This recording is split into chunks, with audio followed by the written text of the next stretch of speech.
October 16. நீ உடை அணியும் விதத்தை பற்றி கவனமாயிரு. தேவனாகிய கர்த்தர் ஆதாமுக்கும் அவன் மனைவிக்கும் தோல் உடைகளை உண்டாக்கி அவர்களுக்கு உடுத்தினார்.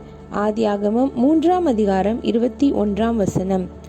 மனிதனை உடுத்துவிக்கிற விஷயத்தை தேவனே பொறுப்பேற்று கொண்டார். தேவன் அவர்களுக்காக செய்த தோல் உடையானது நாம் என்றும் பின்பற்றத்தக்கதொரு மாதிரி வஸ்திரமாக இருந்தது.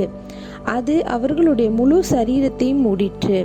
விரிவாக்கப்பட்ட ஆங்கில வேதாகமம் உடைகள் என்பதை நீண்ட மேலங்கிகள் அல்லது தளர் மெய்யங்கிகள் என்று குறிப்பிடுகிறது.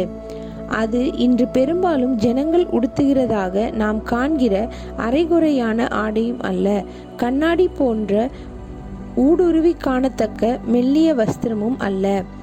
நாம் சரியான விதத்தில் உடை அணிய வேண்டும்.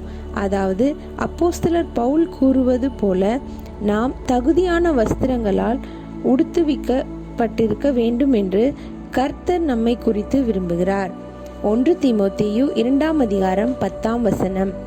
அவை விலையுறந்த வஸ்திரங்களாகவோ அல்லது மற்றவர்களை வசீகரிக்கக்கூடிய வஸ்திரங்களாகவோ இருக்கக்கூடாது என்று மற்றொரு ஆங்கில மொழிபெயர்ப்பு கூறுகிறது.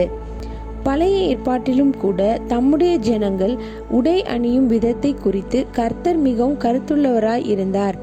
செப்பனியா 1:8 அவர் மறுதேசத்து வஸ்திரம் தரிக்கிற யாவரையும் தண்டிப்பேன் என்று கூறுகிறார்.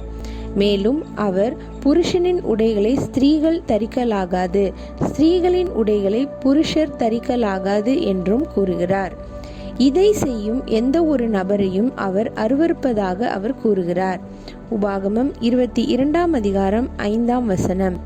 தேவனுடைய பிள்ளையே, மேற்கூறப்பட்டுள்ளவற்றின் வெளிச்சத்தில் நீ அணியும் உடைகள் எவ்விதமாக இருக்கின்றன? உன்னுடைய உடைகள் கர்த்தரை பிரியப்படுத்துகின்றனவா? தேவ பக்தியுள்ளவர்கள் என்று சொல்லிக் கொள்ளுகிற ஸ்திரீகளுக்கு ஏற்றபடியே நாம் உடை அணிய வேண்டும். 1 தீமோத்தேயு 2:10. நாம் கிறிஸ்தவர்கள் என்பதை நம்முடைய உடை வெளிப்படுத்துகிறதா? தேவன் தாமே நமக்கு உடைகளை உண்டாக்குவார் எனில் அவை எப்படிப்பட்டவையாய் இருக்குமோ அவ்விதமாகவே நம்முடைய உடைகள் காணப்படுகின்றனவா? October 16. It is important how we dress. And to Adam also and to his wife did the Lord God make coats of skins and clothed them. Genesis chapter 3 verse 21. God himself took the trouble to clothe men. The coat of skin God made for them was an exemplary garment. It covered their whole body. The Amplified Bible renders coats as long coats or tunics. It was also not a see-through garment like those we often see people wearing. The Lord wants us to be properly clothed in modest apparel, as St. Paul calls it, 1 Timothy chapter 2 verse 9. The New Living Translation says it is not to be expensive garments or clothes that attract others. Even in the Old Testament, the Lord was very particular about how his people dressed. I will punish all such as are clothed with strange apparel, he says in Zephaniah chapter 1 verse 8. He also says a woman must not wear men's clothing, nor a man wear women's clothing. He says he detests anyone who does this. Deuteronomy chapter 22 verse 5 in NIV.